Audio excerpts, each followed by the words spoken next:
am nañu 679 117 électeurs yi nga xamante ne ñoo fi nekk. Pikine mu ngi am 377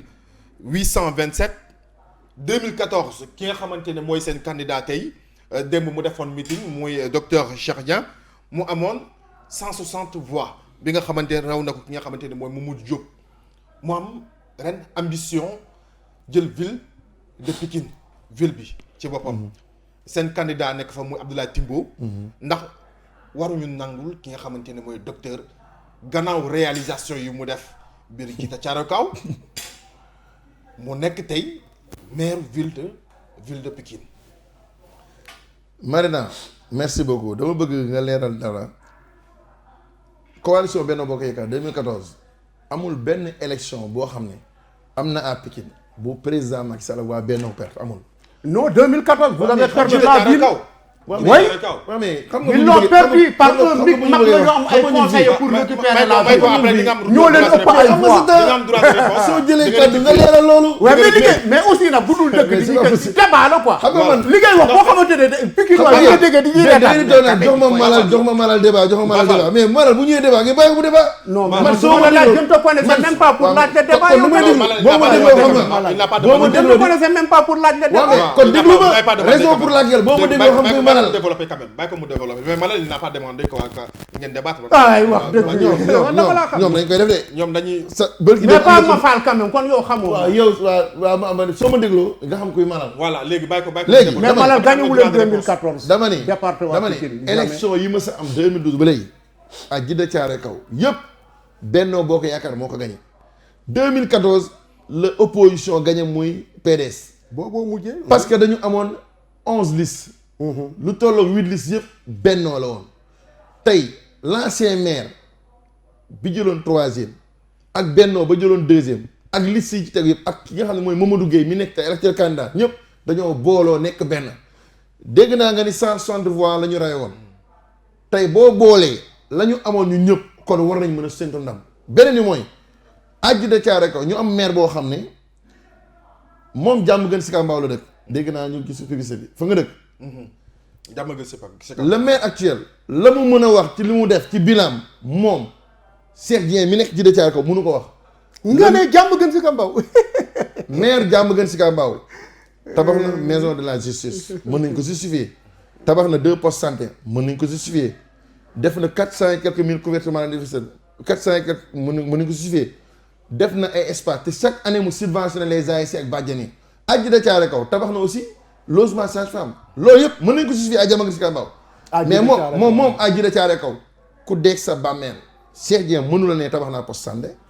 mënu la wax maa ngi fay gardien école wala armère wala cimetière wala leneen mënu la wax maa ngi subventionné les ASC sa caméra su fekkente ne mën na zoomé lii facture courant la école Pikine 21 ñu coupé ko li nga xam ne ñu ngi ko coupé Ndiaga zoomal ma loolu voilà. lii facture Sénélec la 31/12/2021 la ñu ngi coupé courant école Pikine 21 foofu la Mamadou Gueye def salle informatique l'actuel candidat de Benno Bokk Yaakaar lii mënuñu ko créer te noonu nga mën a demee ci école yu bëri du leen fayal gardien sama ak xulaay taala lay wax gardien école 6 moom boo fa demee gardien école 6 imam la day jiite CFA Cheikh Dieng amul ko contrat du ko fay tey ku mel noonu bu bëggee nekk maire Djiddah Thiaroye Kaw ne damay dem ville yan ban programme ne demee li gën a garaaw tabaxoo logement sage-femme ñun ñoo ko doon defar ambulance man maa ko uti tey suñu programme waxuñu ba pare li gën a neex boo demee xool la situation des bassins de Djiddah Thiaroye Kaw nga dem xool environnement bi nu mu mel ay jaan di génn chaque jour ci barax yi population bi dund jafe-jafe bërki démb waa préfecture dañu envoyé waa élevage parce que xaj yi ñoo dem ba déborder ci ay camions yoo xam ne dafa maire bi daf ko def ay stationnement quartier sant yàlla ñetti baar ay camion foos fa la ñu gaare camion këriñ fa la ñu gaare jaani jóge ci àll fa la ñu nekk dugg ci kër imaamu grande mosquée bu sant yàlla rey ñeenti xar te vidéo yi mi 2S wane na ko tey si kooku toog ne man damay dem ba nekk maire de la ville de Pikine maire ci lu muy nekk maire yow mënoo joxe subvention ASC mënoo subventionné les bàjjen gox gisuñu loo xam ne concrètement dañ naan la lii Cheikh Dieng ko def mën naa nag gis lu mu def jël na 200 et quelques puisards jox ko rakkam mu réaliser ko ci loo xam ne puisard bu ne coûté ñu 2 millions 500 su dul dëgg nañ ma porter plainte puisard bu ci def 3 mois arrêté na li may wax waa Djiddah Thiaroye Kaw ñu ngi may seetaan puisard yooyu tey bu doon la nga ko 200 et quelque alal ju bëri la plus de 200 millions la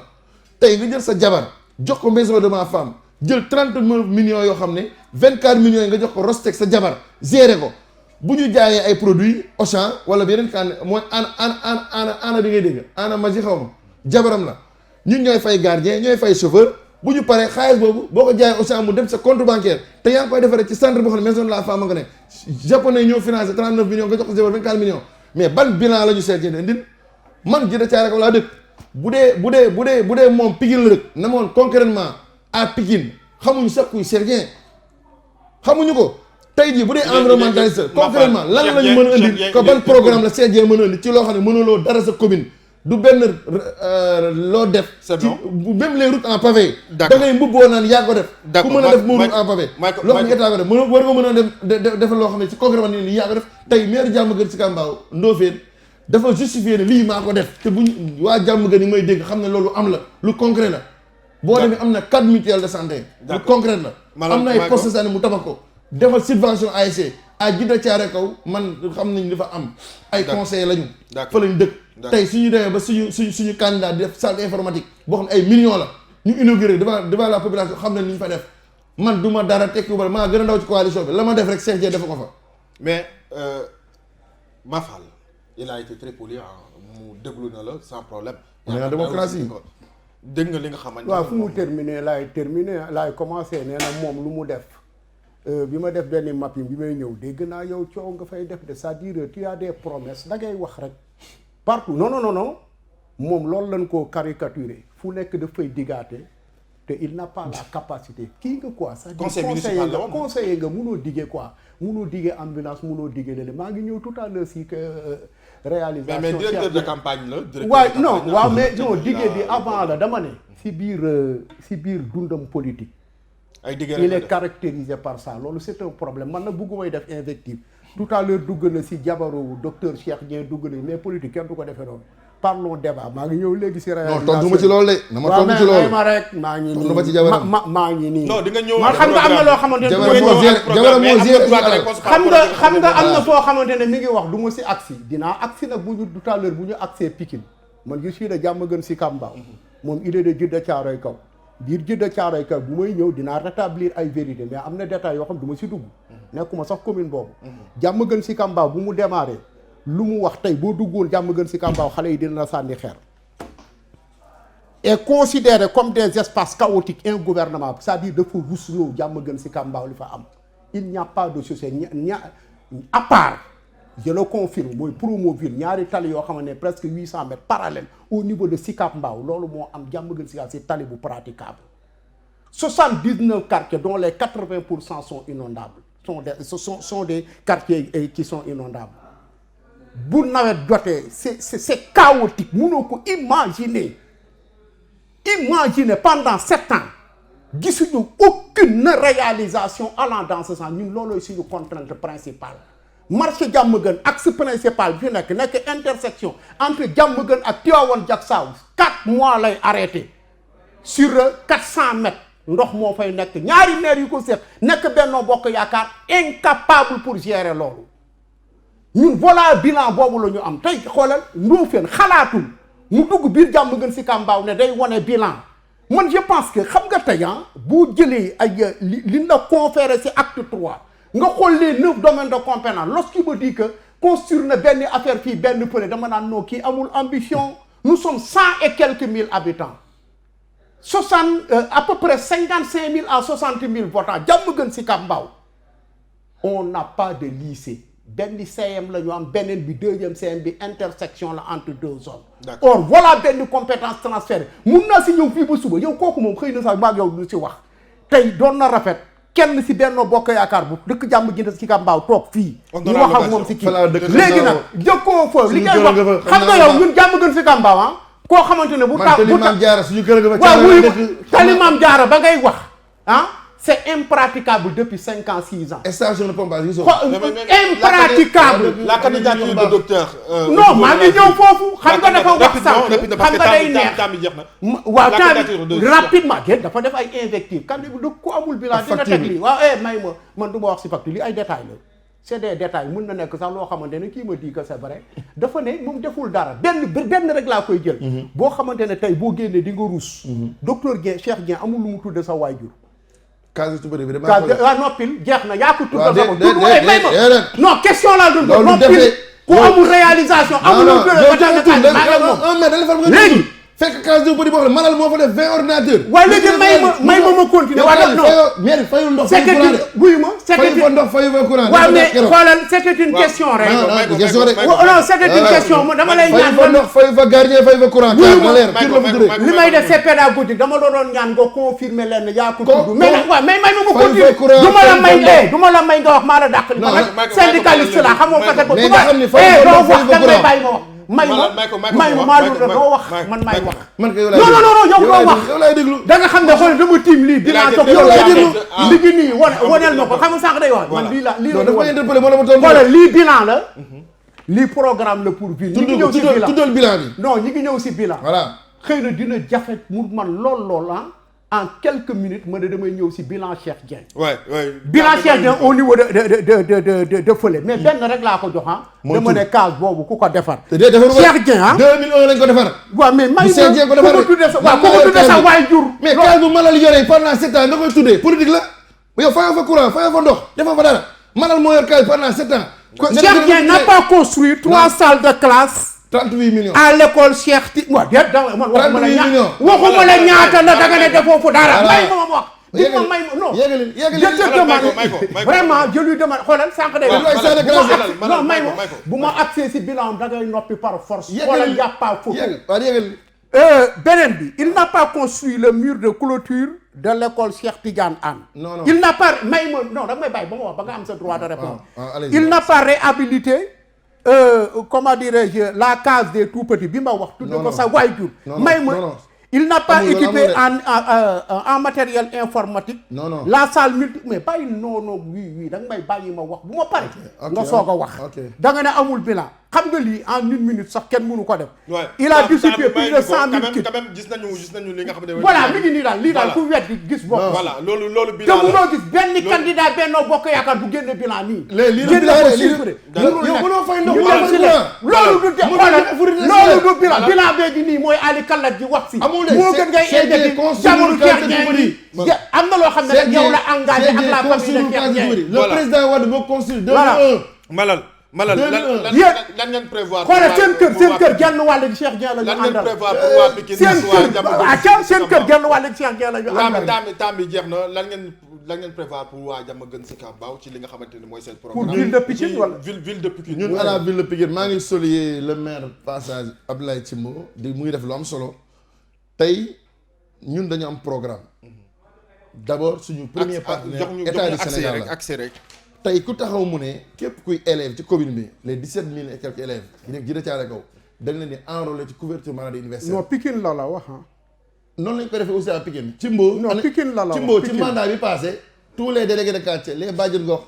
ak élèves yëpp dafa leen may enrôlement CMU mën nga ko si vérifier loolu dañ koy continuer ba pare dañ koy yokk benn ni mooy infrastructure yi lu mel ni à Diamaguène à Thiaroye-sur-Mer nga def fa lu toll 300 et quelques millions ci CM boobu noonu lañ koy defee ci Djiddah Thiaroye Kaw ak yenn communes yu mel ni yi nekk ci frontière fu mel ni ay Mbao ak yi nekk ay ginnaaw rek. non Mbao am na rapidement leneen li mooy li ci ëpp solo li ci ëpp la solo mooy cartographie tey ku ne xam na ni adduna bi ci côté digital la ñu liggéey il faut ñu teel a tàggat suñu xale yi ci pour ñu mën a compétir ëllëg. te loolu bokk na ci seen programme tey école yu bëri tey dañ koy informatiser jàppal leen mais bi ci ëpp solo mooy tey bourse yi injustice sociale bi nga xam ne maire opposition ñu ngi koy def di ko def seen moomeel di gëmloo nit ñi du Macky Sall ñoom la dañ koy defaraat ba ki ko yeeyoo mën ko am parce que état du Sénégal moo ko def ci yéen président Macky Sall fi may deenale mooy côté sport ku ne xam na ni tey sport ko wax banlieue notre candidat Mamadou Gueye ku ne xam na ni tey moom la maire Abdoulaye Thimbo li ñu def ci tey ba AS Pikine ndellu mel ni meloon par rapport bi fi président Wade amee tey xam nga ni fu bëri ci Pikine danañ def ay terrain synthétique yoo xam ne ay terrain moderne la yoo xam ne day am lumière am lépp ba ASC seen bopp ñoo koy yoral seen bopp recette ba fay génn commune bi dana ci am partenaire bi ko financé am ci ASC yi fa dëkk am ci donc yooyu ay programme la yoo xam ne mën nañ ko gën a yaatal ci éducation comme santé comme leneen d'accord am dinañ ci am occasion ndey je dirais ndeysaan xoolal da ngay gis ne c'était très très laborieux de sa part xam nga yéen balaa ñu leen di laaj programme. non mais temps bi moo ñu ko may programme non du leen laaj programme ñoom ñoo fa nekk di Timbo moo fa nekk di. waaw Timbo xam lan lañ ko laaj. bilan non bilan lañ ko laaj mais maa ngi ñëw quelques secondes rek maa ngi ñëw xam nga lan mooy bilan ma nee na moom mooy nijaayu président Macky Sall fu mu dem moom lay wax loolu de mooy bilan am léegi nag ñun suñu programme weer di gis bokk mais nee nañu yéen tamit Abdoulaye Wade ngeen di campagne. non dama ne Pikine ne moom bilan am loolu la wax ñun campagne Abdoulaye Wade gis ngeen ko Sénégal bàyyi leen Abdoulaye Wade non moo suñu mënuñu campagne turam. d'accord la mooy seen bilan la mooy seen non dafa am lu ma dama ne moom waaw may maa ngi ñëw di programme xam nga ñu bilan lan leen di laaj bilan am loolu la wax programme du ñu génneel këyit jëbu doon site bi